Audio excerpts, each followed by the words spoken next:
നമസ്കാരം, ഡോക്ടർ ലൈവിലേക്ക് സ്വാഗതം. ഒരു സ്ത്രീക്ക് ഏറ്റവും അധികം ആശങ്കകളും വല്ലാത്ത പ്രതിസന്ധി കൂടെയൊക്കെ കടന്നു പോകുന്ന ഒരവസ്ഥയാണ് ഗർഭാവസ്ഥ.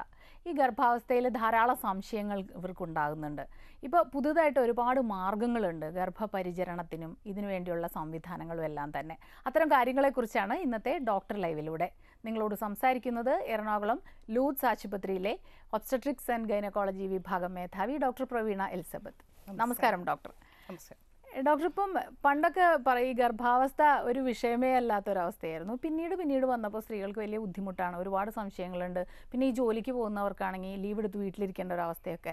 അത്രത്തോളം ഭയക്കേണ്ട ഒന്നല്ല ഗർഭാവസ്ഥ എന്ന് എല്ലാവരും പറയുന്നുണ്ട്. നൂതന മാർഗങ്ങളുമുണ്ട്. ഇപ്പോഴത്തെ ഒരു അവസ്ഥ എന്താണ്, സാഹചര്യങ്ങൾ എന്തൊക്കെയാണ്? ഇപ്പോഴത്തെ സാഹചര്യം എന്ന് പറഞ്ഞാൽ ഗർഭകാലം വളരെയധികം ശ്രദ്ധയോടെ വളരെയധികം പരിചരണത്തോടെ മുന്നോട്ട് നീങ്ങേണ്ട ഒരു ഘട്ടവും സിറ്റുവേഷൻ തന്നെയാണ്. അപ്പം പരിചരണം എന്ന് പറഞ്ഞാൽ നമ്മൾ ആദ്യമായിട്ട് ഗർഭിണിയാകുമ്പോൾ ഒരു എല്ലാ സംവിധാനവും ഉള്ള ഒരു ഹോസ്പിറ്റലിൽ പോയി രജിസ്റ്റർ ചെയ്യണം. അതിനുശേഷം ഇപ്പോൾ ലൂർദ് ഹോസ്പിറ്റലിലാണെങ്കിൽ ഗർഭകാലത്ത് ഞങ്ങൾക്ക് ആൻറ്റിനേറ്റൽ ക്ലാസ്സസ് ഉണ്ട്. അതായത് എല്ലാ മാസവും ഒരു ഫിക്സ് ചെയ്ത ഒരു ദിവസത്തിൽ ഗർഭിണി ഒന്നുകിൽ ഹസ്ബൻഡ് അല്ലെങ്കിൽ അമ്മയും ആയിട്ട് വന്ന് ഈ ക്ലാസ്സസ് അറ്റൻഡ് ചെയ്യുന്നു. അപ്പോൾ ഒരുപാട് കാര്യങ്ങൾ ഗർഭത്തെക്കുറിച്ച്, പ്രത്യേകിച്ച് ആഹാര രീതികൾ, എങ്ങനെ റെസ്റ്റ് എടുക്കണം, എന്തൊക്കെ ശ്രദ്ധിക്കണം, ജോലിക്ക് പോകുന്നെങ്കിൽ ഭാരങ്ങൾ എടുക്കാമോ, അതേപോലെ ഗർഭകാലത്തുണ്ടാവുന്ന രോഗങ്ങൾ, ഷുഗറാകാം, ചിലപ്പോൾ പ്രഷറാകാം, തൈറോയിഡിൻ്റെ ബുദ്ധിമുട്ടുകളാകാം, ഇതൊക്കെ എങ്ങനെ ശ്രദ്ധിക്കണം, എപ്പോഴാണ് ഒരു ഡോക്ടറിനെ പോയി കാണേണ്ടത്, ആൻറ്റിനേറ്റൽ ചെക്കപ്പിൻ്റെ സമയം അല്ലാതെ തന്നെ ബുദ്ധിമുട്ടുകൾ നേരിടുമ്പോൾ എപ്പോഴാണ് പോയി ഒരു നീര് കൂടി വരുന്നു, അല്ലെങ്കിൽ ഒരു വല്ലായ്മ തോന്നുന്നു, തലപ്പെരുപ്പ്, അപ്പോൾ ഡോക്ടറിനെ പോയി കാണണം. അതൊരു നിസ്സാര കാര്യമല്ല. അപ്പോൾ ഈ ആൻറ്റിനേറ്റൽ ക്ലാസ്സസ് അറ്റൻഡ് ചെയ്യുമ്പോൾ അവർക്ക് ഒരുപാട് ഇൻഫർമേഷൻ കിട്ടും. അപ്പോൾ അവരുടെ തന്നെ ഗർഭകാലം വളരെ സേഫായിട്ടും കംഫർട്ടബിളായിട്ട് മുന്നോട്ട് പോകാം. അതേപോലെ തന്നെ സുഖമായ ഒരു പ്രസവം. ഇപ്പോൾ നമ്മൾ മീഡിയയിൽ കൂടെ ഒരുപാട് കേൾക്കുന്നു സിസേറിയൻ സെക്ഷൻ എണ്ണം വളരെ കൂടുന്നു എന്നുള്ളത്. അപ്പോൾ ഗർഭിണിക്കും പരിചാരകർക്കും അറിവ് കൂടുമ്പോൾ സുഖപ്രസവത്തിൻ്റെ ചാൻസ് വളരെയധികം കൂടുന്നുണ്ട് അല്ലേ? പിന്നെ അത് മാത്രമല്ല ഡോക്ടറെ, ചിലർക്ക് സംശയമാണ് എപ്പോൾ മുതലാണ് ഡോക്ടറെ കാണേണ്ടതെന്നുള്ളത്. ചില വയസ്സായ അമ്മമാരൊക്കെ പറയും ഇപ്പോൾ ഒന്നും പോകേണ്ട ആവശ്യമില്ല, ഞങ്ങളൊക്കെ പണ്ട് 10ാം മാസത്തിലൊക്കെ ഒരു ഡോക്ടറെയൊക്കെ തന്നെ, അത് വല്ലപ്പോഴും, അപ്പോൾ നേരത്തെ ഒന്നും പോകേണ്ട ആവശ്യമില്ല. യഥാർത്ഥത്തിൽ എപ്പോൾ മുതലാണ് ഒരു ഡോക്ടറുടെ നിർദ്ദേശം അനുസരിച്ച് കാര്യങ്ങൾ നീക്കേണ്ടത്? അത് വളരെ നല്ല ചോദ്യം. അതായത് ഒരു ഗർഭിണി ഇപ്പോൾ അവർക്ക് ഒരു ഫാമിലി ആയിട്ടോ അല്ലെങ്കിൽ തന്നെ എന്തെങ്കിലും മെഡിക്കൽ ഡിസോർഡേഴ്സ്, മെഡിക്കൽ അസുഖങ്ങളുണ്ടെങ്കിൽ ഗർഭം ധരിക്കുന്നതിൻ്റെ മുമ്പേ തന്നെ ഡോക്ടറിനെ സമീപിച്ച് ആ അസുഖങ്ങളെല്ലാം കൺട്രോൾ ചെയ്ത് ഗുളികകളെല്ലാം സേഫ് ഡ്രഗ്സിലോട്ട് മാറ്റണം. അതിനുശേഷം വേണം ഗർഭം ധരിക്കാൻ. ആൻഡ് വേറെ അസുഖങ്ങളൊന്നും ഇല്ലെങ്കിൽ തന്നെ ഗർഭം ധരിച്ചാൽ, ഇപ്പോൾ യൂറിൻ പ്രഗ്നൻസി ടെസ്റ്റ് പോസിറ്റീവ് അല്ലെങ്കിൽ പീരിയഡ്സ് മിസ് ചെയ്താൽ ഉടനെ തന്നെ ഒരു ഡോക്ടറിനെ സമീപിക്കണം. ഓക്കെ. പിന്നെ മറ്റൊരു കാര്യം, ഈ യാത്ര ചെയ്യുന്നത്, ഇപ്പോൾ തുടക്ക സമയത്ത് ചിലർ ഒരുപാട് യാത്ര ചെയ്യുന്നത് ഗർഭാവസ്ഥയിൽ ദോഷമാണെന്ന് പറഞ്ഞു കേട്ടിട്ടുണ്ട്. ഇതിൽ എന്തെങ്കിലും യാഥാർത്ഥ്യമുണ്ടോ? ഇതിൽ കുറച്ച് യാഥാർത്ഥ്യമുണ്ട്. അതായത് ഞങ്ങളെപ്പോഴും പറയും, ഇപ്പോൾ ഗർഭിണികൾ തന്നെ ഡ്രൈവ് ചെയ്യുന്ന ഒരുപാട് അവസ്ഥകളുണ്ട് ജോലി സംബന്ധമായിട്ട്. അപ്പോൾ ഞങ്ങളെപ്പോഴും പറയും bumpy rides and long haul travel, അതായത് 2 മണിക്കൂറിൽ കൂടുതൽ ദൈർഘ്യമുള്ള യാത്രകൾ, കുലുക്കമുള്ള യാത്രകൾ, അതായത് 2 വീലർ 3 വീലർ യാത്രകൾ കഴിയുന്നതും ഒഴിവാക്കണം. പിന്നെ അത് മാത്രമല്ല ഈ റോഡിൽ ഗട്ടറും കാര്യങ്ങളും ഒക്കെ അതൊക്കെ രക്തസ്രാവത്തിന് വഴിയൊരുക്കാം. ഓക്കെ. പിന്നെ രണ്ട് വിഭാഗത്തിൽപ്പെടുന്ന ആളുകളുണ്ട്. ചിലർക്ക് യാതൊരു പ്രശ്നങ്ങളും ഇല്ലാതെ ആദ്യത്തെ ഡെലിവറി വലിയ കുഴപ്പങ്ങളില്ലാതെ പോകും. മറ്റു ചിലർക്ക് ചിലപ്പോൾ ഒരു പ്രാവശ്യം അബോർഷനായി പോയി, അങ്ങനെയുള്ള പ്രശ്നങ്ങളൊക്കെ ഉണ്ടാവും. അപ്പോൾ സെക്കൻഡ് ടൈം ആവുമ്പോൾ അവരോട് തുടക്കം മുതൽ ബെഡ് റെസ്റ്റ് വേണം എന്നൊക്കെ പറയുന്നത് കേട്ടിട്ടുണ്ട്. എന്തുകൊണ്ടാണ് ഇത്തരം കാര്യങ്ങൾ വേണ്ടി വരുന്നത്? ഒരു തവണ അബോർഷൻ ആയാൽ അതിന് പല കാരണങ്ങളുണ്ടാകാം. വളരെ ചുരുക്കമായിട്ടുള്ള ഒരു കാരണമാണ് ഒരു അമിതമായിട്ട് ഒരു രക്തസ്രാവം കാരണം അബോർഷനായത്. പൊതുവേ ഉള്ള മെജോറിറ്റി കാര്യങ്ങൾ എന്ന് പറഞ്ഞാൽ ക്രോമസോമൽ പ്രോബ്ലംസ് ആണ്. അതുകൊണ്ട് ഒരു തവണ ഗർഭം അബോർഷൻ ആയെന്ന് പറഞ്ഞാൽ അടുത്ത ഗർഭത്തിൽ ഫുൾ റെസ്റ്റ് ഒന്നും എടുക്കേണ്ട ആവശ്യമില്ല. ഡോക്ടറിൻ്റെ അഡ്വൈസ് പ്രകാരം നീങ്ങുക. ഇപ്പോൾ ഡോക്ടർ പറയുകയാണ് യെസ് വളരെ നേരത്തെ ഗർഭപാത്രത്തിൻ്റെ വാമുഖം വികസിച്ചു, അങ്ങനെയാണ് അബോർഷൻ നടന്നത്, ബെഡ് റെസ്റ്റ് വേണമെങ്കിൽ ബെഡ് റെസ്റ്റ്, അല്ലാതെ അബോർഷൻ ആയെന്ന് പറഞ്ഞ് വളരെ വ്യാകുലപ്പെടേണ്ട കാര്യമില്ല. അതുകൊണ്ടാണ് ഞാൻ പറഞ്ഞത് പ്രോപ്പറായിട്ട് ചെക്കപ്പിന് പോവുക, ഡോക്ടറിൻ്റെ അഡ്വൈസ് സ്വീകരിച്ച് അതനുസരിച്ച് മുന്നോട്ട് നീങ്ങുക. ഓക്കെ. പിന്നെ ഒരു കാര്യം ഡോക്ടർ, ഓരോ സമയത്ത് ഡോക്ടറെ അടുത്ത് പോകുമ്പോൾ ഇത്ര മാസത്തിൽ സ്കാനിങ് തുടങ്ങണം, അങ്ങനെയൊക്കെയുള്ള ചില ക്ലോസ് ഒബ്സർവേഷൻസ്, അത് എപ്പോൾ മുതലാണ് തുടങ്ങേണ്ടത്, എത്ര പ്രാവശ്യമൊക്കെ വേണ്ടി വരും? ആദ്യം ഞാൻ പറഞ്ഞല്ലോ, പീരിയഡ്സ് മിസ് ചെയ്താൽ ഉടനെ ഡോക്ടറിനെ സമീപിക്കുന്നു, നമ്മൾ യൂറിൻ പ്രഗ്നൻസി ടെസ്റ്റ് ചെയ്യുന്നു, ഉടനെ തന്നെ സ്കാനിങ്ങിൻ്റെ ആവശ്യമില്ല. എന്നാൽ ഫസ്റ്റ് ട്രൈമസ്റ്റർ, അതായത് ആദ്യത്തെ 3 മാസത്തിനുള്ളിൽ, ഇപ്പോൾ 2.5 മാസവും 3 മാസത്തിൻ്റെ ഇടയിലുള്ള സ്കാനിങ്ങിൽ ഒരുപാട് വിവരങ്ങൾ നമുക്ക് ലഭിക്കും. കുഞ്ഞിൻ്റെ ഹാർട്ട് ബീറ്റ് അറിയാൻ പറ്റും, വളരെ ഏർലി ആയിട്ടുള്ള ക്രോമസോമൽ ഡിഫക്ട്സ് പലതും സോഫ്റ്റ് മാർക്കേഴ്സ്, അതായത് അൾട്രാസൗണ്ട് വഴി അറിയാൻ പറ്റും. അതുകൊണ്ട് ഗർഭം ധരിച്ചാൽ ഉടനെ സ്കാനിങ്ങിൻ്റെ ആവശ്യമില്ല, വേറെ കോംപ്ലിക്കേഷൻസ് ഒന്നും ഇല്ലെങ്കിൽ 2.5-3 മാസത്തിൻ്റെ ഇടയിൽ ഒരു സ്കാനിങ് ആവശ്യമാണ്. പിന്നെ 5-ാം മാസത്തിലാണ് കുഞ്ഞിൻ്റെ എല്ലാ അവയവങ്ങളുടെയും ഡെവലപ്മെൻറ്റ് പൂർത്തീകരിച്ചിട്ടുള്ളത്. 5-ാം മാസത്തിലെ വളരെ ഇമ്പോർട്ടൻറ്റ് സ്കാനിങ് ആണ്, അത് മിസ് ചെയ്യാനേ പാടില്ല. പിന്നെ 7-ാം മാസത്തിൽ ഗ്രോത്ത് സ്കാൻ, പിന്നെ മാസം തികയുമ്പോൾ കുഞ്ഞിൻ്റെ വെയിറ്റ്, ഗർഭപാത്രത്തിലുള്ള വെള്ളം, അങ്ങനെ പല കിടപ്പ്, അതെല്ലാം കൺഫേം ചെയ്യാനുള്ള സ്കാൻ. 4 സ്കാൻസ് അഫോർഡബിൾ പേഷ്യൻ്റ് ആണെങ്കിൽ 4 scans is A must.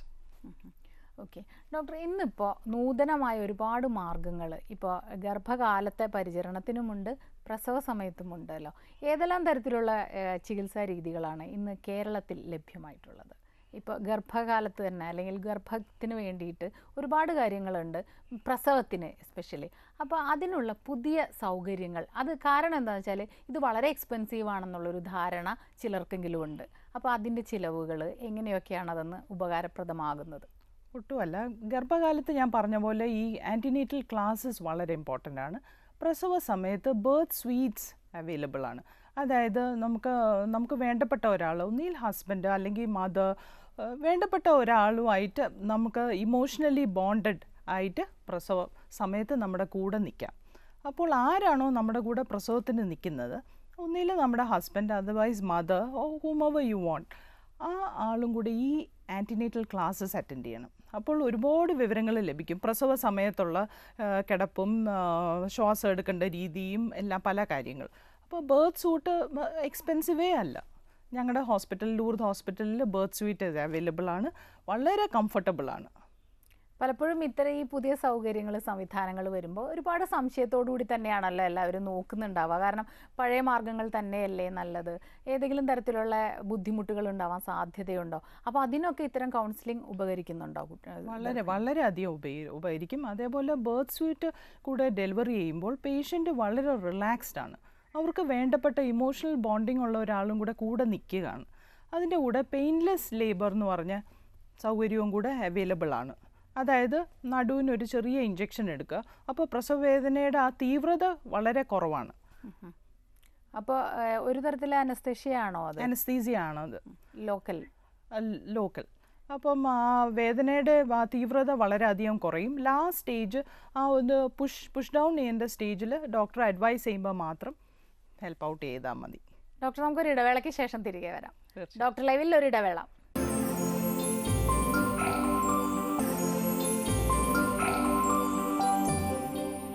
Doctor live തുടരുന്നു. ഡോക്ടർ, നമ്മുടെ ഒരു കോളർ വെയിറ്റ് ചെയ്യുന്നുണ്ട്. ഹലോ.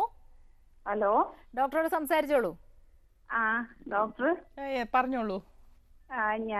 എന്റെ പേര് ഷിനി, കിളിമാനൂരിൽ നിന്നാണ് വിളിക്കുന്നത്. പറഞ്ഞോളൂ. എനിക്ക് കല്യാണം കഴിഞ്ഞിട്ട് 17 വർഷമായി, ഇതുവരെ കുട്ടികളൊന്നും ഉണ്ടായിട്ടില്ല. അപ്പൊ ഒരു പ്രാവശ്യം ട്യൂബിൽ ജനിച്ച് അത് പൊട്ടി അറിഞ്ഞില്ലായിരുന്നു. പിന്നെ 2ാമത്തെ പ്രാവശ്യം 3 വർഷം കഴിഞ്ഞപ്പോ വീണ്ടും ട്യൂബിലായി. പക്ഷെ ട്യൂബിലാണോ അല്ലയോ എന്ന് ഡോക്ടർക്ക് ഇപ്പോഴും കൺഫേം ആയിട്ടില്ല. 1 മാസം കഴിഞ്ഞപ്പോഴത്തേക്ക് ഈ ബ്ലഡ്, എനിക്കത് പറയാൻ അറിയത്തില്ല, ഈ ബ്ലഡിൽ നോക്കുമ്പോഴേ അത് കൂടി വരുന്നുണ്ട് എന്ന് പറഞ്ഞു നോക്കി. അപ്പോഴത്തേക്ക് ഒരു ഇഞ്ചക്ഷൻ എടുത്ത് പിന്നെ അത് വറ്റിച്ച് അങ്ങനെ ബ്ലീഡിങ് ആയി അങ്ങ് പോവുകയാണ് ചെയ്തത്. പിന്നെ നമ്മൾ ഇതുവരെ ട്രീറ്റ്മെന്റ് ഒന്നും എടുത്തിട്ടില്ല. വയസ്സ് 37ആയി. ഇനി 17 വർഷമായെന്ന് പറഞ്ഞല്ലോ വിവാഹം കഴിഞ്ഞിട്ട്. അതെ. അപ്പോൾ ഒരു സൈഡിലെ ട്യൂബ് എക്ടോപിക്, അതായത് ട്യൂബിൽ ഗർഭം ധരിച്ചപ്പോൾ നീക്കം ചെയ്യേണ്ടി വന്നു കാണും ഇല്ലേ? അപ്പം മറുവശത്തെ ട്യൂബിലായിരിക്കാം ഇത്തവണത്തെ ഗർഭം ധരിച്ചു, പക്ഷേ അത് പ്രോഗ്രസ് ചെയ്തില്ല, ഡെവലപ്പ് ചെയ്തില്ല അല്ലേ? ഇല്ല ഇല്ല ഇല്ല. ആ ട്യൂബിൻ്റെ ആരോഗ്യം എത്രത്തോളം നല്ലതാണെന്ന് നോക്കിയിട്ട് വേണം മുന്നോട്ട് പോകാൻ ഇനി. അപ്പോൾ എന്തായാലും കൃത്യമായിട്ട് ഡോക്ടറുടെ അടുത്ത് പോയി നിർദ്ദേശം ഡോക്ടറിൻ്റെ അടുത്ത് പോയി നിർദ്ദേശം കണ്ട്, അതേപോലെ ഗർഭത്തിൻ്റെ ഹോർമോൺ ഇപ്പം കംപ്ലീറ്റ്ലി പോയോ ശരീരത്തിൽ നിന്ന്? ആ ഫോളോ അപ്പ് എല്ലാം കഴിഞ്ഞോ? ആ കോള് കട്ടായി. ഡോക്ടർ പറഞ്ഞോളൂ, ഡോക്ടർ അതിന്റെ മറുപടി ഒന്ന് ചുരുക്കി പറഞ്ഞോളൂ അവരോട്. ഇനി അടുത്ത പടി എന്താണ് അവർ ചെയ്യുന്നത്? ഒരു തവണ ട്യൂബിൽ ഗർഭം ധരിച്ചാൽ അതിൻ്റെ അർത്ഥം ചിലപ്പോൾ ട്യൂബിൻ്റെ ആരോഗ്യം അത്ര നല്ലതാവില്ല. അപ്പോൾ മറുവശത്തും അങ്ങനെ ഒരു സംശയം വന്നെങ്കിൽ ആ ട്യൂബിൻ്റെ ആരോഗ്യം നോക്കി വേണം മുന്നോട്ട് പോകാൻ. അതേപോലെ തന്നെ വേറെ കൂടിയ ചികിത്സാ രീതികൾ, അതായത് ഇൻവിട്രോ ഫെർട്ടിലൈസേഷൻ എന്നൊക്കെ പറയുന്ന രീതികൾ, ഇപ്പം നമുക്ക് ഡിസീസ്ഡ് ആയിട്ടുള്ള ആരോഗ്യം കുറവുള്ള ട്യൂബുകൾ നീക്കം ചെയ്തിട്ടാണ് IVF-ന് പോകുന്നത്. ഓക്കെ, അത്തരം മാർഗങ്ങൾ ഇവർക്ക് സ്വീകരിക്കാവുന്നതാണ് അല്ലേ? സ്വീകരിക്കാവുന്ന. അടുത്തൊരു കോളിലേക്ക് പോകാം ഡോക്ടർ. തീർച്ചയായും. ഹലോ ഹലോ, ഡോക്ടർ ലൈവ് ആണ്, ഡോക്ടറോട് സംസാരിച്ചോളൂ. പറഞ്ഞോളൂ. ഹലോ, ചോദിച്ചോളൂ. പിന്നെ ഞാൻ വിവാഹം കഴിഞ്ഞിട്ട് 1 വർഷമായി. 1 വർഷം 2 മാസമായി. ഹലോ, പറഞ്ഞോളൂ. ഓക്കെ. അപ്പം ഇങ്ങനെ ഗർഭിണിയാവാത്തതുകൊണ്ട് കാണിച്ചിട്ടുണ്ടായിരുന്നു ഫസ്റ്റ്. അങ്ങനെ കാണിച്ചപ്പോൾ എന്റെ കൗണ്ടിങ് കുറവുണ്ടെന്ന് ഡോക്ടർ പറയും. അതേപോലെ ഗുളിക കഴിക്കുകയും ചെയ്തിട്ടുണ്ടായിരുന്നു. അങ്ങനെ 2.5 മാസത്തോളം ഗുളിക കഴിച്ച് വീണ്ടും ടെസ്റ്റ് ചെയ്യാൻ പറഞ്ഞു. കൗണ്ട് ടെസ്റ്റ് ചെയ്യാൻ പറഞ്ഞു. കൗണ്ട് ടെസ്റ്റ് ഒക്കെ ചെയ്ത് കഴിഞ്ഞപ്പോൾ എന്നോട് പറഞ്ഞു ഓക്കെ കുഴപ്പമൊന്നുമില്ല എന്ന് പറഞ്ഞു. ഏറ്റവും ഇതുവരെ എന്താ ഇല്ല, ഗർഭിണിയാവുന്നില്ല.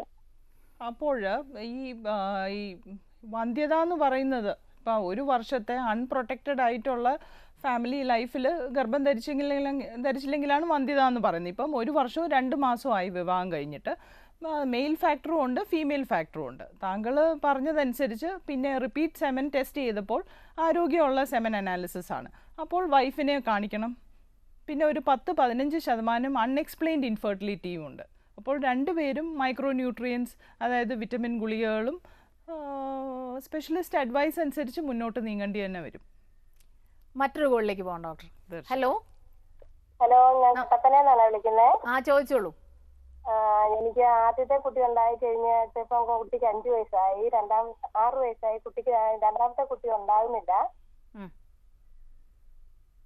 ഹലോ, ചോദിച്ചോളൂ. കേൾക്കുന്നുണ്ട്. ആദ്യത്തെ കുട്ടിയെ ഉണ്ടായി, ഞാൻ ട്രീറ്റ്മെന്റ് കഴിഞ്ഞിട്ട് ആദ്യത്തെ കുട്ടി ഉണ്ടായത് 2 വർഷം കഴിഞ്ഞ്, കല്യാണം കഴിഞ്ഞ് 2 വർഷം കഴിഞ്ഞ കുട്ടി ഉണ്ടായത്. അത് കഴിഞ്ഞ് ഇപ്പം 6 വയസ്സായി കുട്ടിക്ക്. രണ്ടാമത്തെ കുട്ടി ഇതുവരെ ഉണ്ടായില്ല. അതറിയാം, മാസം കറക്റ്റായിട്ട് വരുന്നില്ല, പീരീഡ് കറക്റ്റായിട്ട് വരുന്നില്ല. അപ്പോൾ തീർച്ചയായിട്ടും എത്രയും പെട്ടെന്ന് രണ്ടാമത്തെ കുട്ടിയെ ഓൾറെഡി നിങ്ങൾ പ്ലാൻ ചെയ്യുന്നുണ്ടെങ്കിൽ തീർച്ചയായിട്ടും ഡോക്ടറിനെ സമീപിച്ച് ആദ്യമായിട്ട് മെൻസ്ട്രൽ സൈക്കിൾസ്, പീരിയഡ്സ് കറക്റ്റ് ആക്കണം. എന്നിട്ട് വേണം. അത് മാത്രമല്ല ഡോക്ടർ, ഇത്തരം കാര്യങ്ങൾ വരുമ്പോൾ കൃത്യമായിട്ട് ഡോക്ടറെ കണ്ട് മാർഗനിർദ്ദേശങ്ങൾ സ്വീകരിക്കേണ്ടത് അത്യാവശ്യമാണ് അല്ലേ?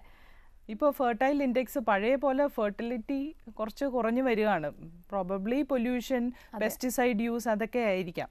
അപ്പോൾ നമ്മളിപ്പോൾ ഒരു പ്രഗ്നൻസി പ്ലാൻ ചെയ്ത് ഒരു 2-3 മാസത്തിനകം ഒന്നും സംഭവിച്ചില്ലെങ്കിൽ തീർച്ചയായിട്ടും ഒരു സ്പെഷ്യലിസ്റ്റിനെ സമീപിക്കണം. ഡോക്ടർ, നമുക്ക് അടുത്തൊരു ഇടവേളയ്ക്ക് ശേഷം തിരികെ വരാം. ഡോക്ടർ ലൈവിൽ ഒരു ഇടവേള കൂടി.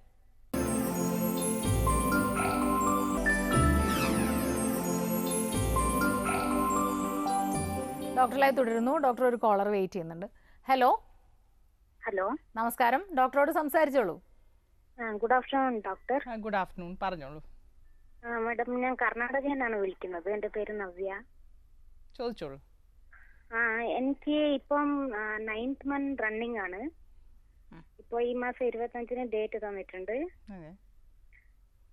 അത് കുറച്ച് വെള്ളം പറഞ്ഞിട്ടുണ്ട്. AFI 16.8 ഉണ്ട്.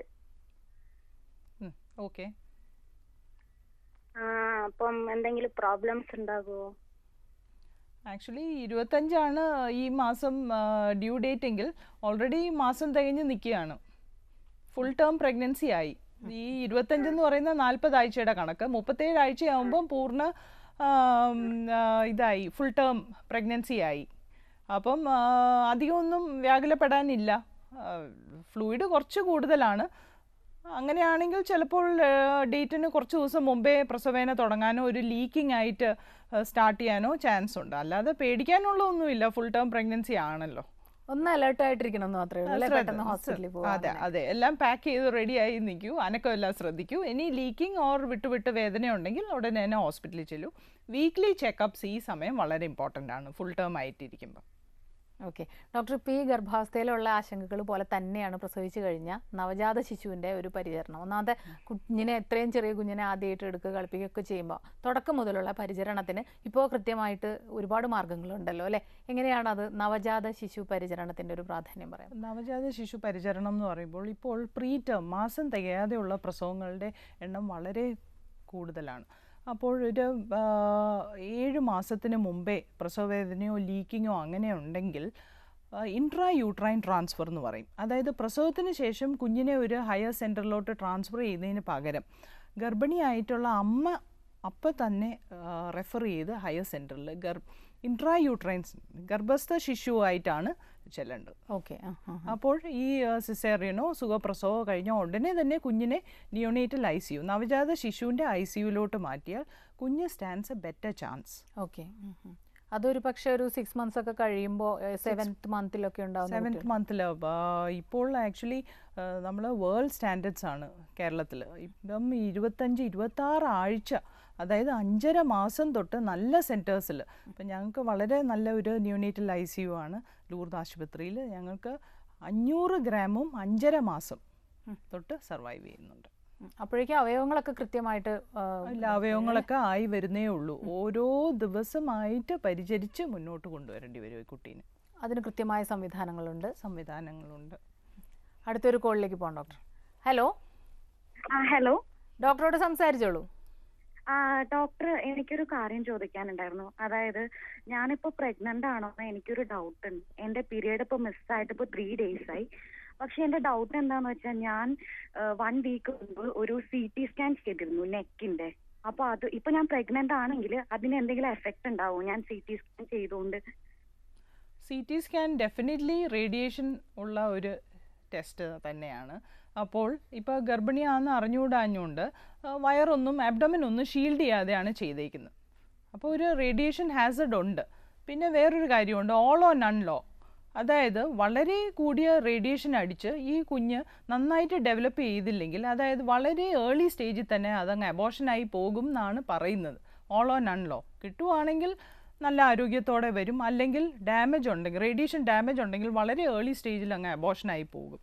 എന്നിരുന്നാലും ഇപ്പോൾ പ്രഗ്നൻസി ടെസ്റ്റ് പോസിറ്റീവായിട്ട് വരികയാണെങ്കിൽ എക്സ്പേർട്ട് അഡ്വൈസ് തീർച്ചയായിട്ടും എടുക്കേണ്ടി.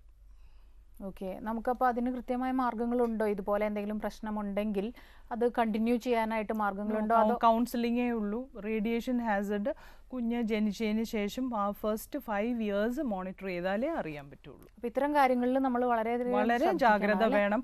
വളരെ നൂതനമായിട്ടുള്ള ടെസ്റ്റുകളൊക്കെ ഉള്ള കാലഘട്ടത്തിൽ എന്തെങ്കിലും പ്രഗ്നൻസി പ്ലാൻ ചെയ്യുന്നോ എന്ന ഘട്ടമാണെങ്കിൽ അനാവശ്യമായിട്ടുള്ള ടെസ്റ്റുകളിലൊന്നും നമ്മൾ ഈ ടെസ്റ്റിന് പോകുമ്പോൾ അവിടെ നിന്നും അത്തരം കാര്യങ്ങൾ നമുക്ക് പറഞ്ഞു തരേണ്ടതുമാണല്ലോ, തരേണ്ടതാണ്. പീരിയഡ്സ് മിസ് ചെയ്തിട്ടുണ്ടെങ്കിൽ റേഡിയേഷൻ ഹാസർഡ് ഉള്ള ടെസ്റ്റ് ആണെങ്കിൽ തീർച്ചയായിട്ടും അവർ പറയും. പിന്നെ ഡോക്ടർ, ഇപ്പോൾ ഈ ഗ്രാമപ്രദേശങ്ങളിലൊക്കെ ഉള്ളവർക്ക് ഇപ്പോൾ ഡോക്ടർ പറഞ്ഞ പോലെ പ്രീമച്യൂർ ആയിട്ടുള്ള കുട്ടികളൊക്കെ ഉണ്ടാവുമ്പോൾ അവർ എന്തെല്ലാം കാര്യങ്ങളാണ് ശ്രദ്ധിക്കേണ്ടത്? പിന്നെ ഹോസ്പിറ്റലിൽ എത്തിക്കേണ്ടതിൻ്റെ ഒരു ആവശ്യകത? ഗ്രാമപ്രദേശത്തിൽ കേരളത്തിൽ 99.9% ഹോസ്പിറ്റലൈസ്ഡ് ഡെലിവറീസ് ആണ്.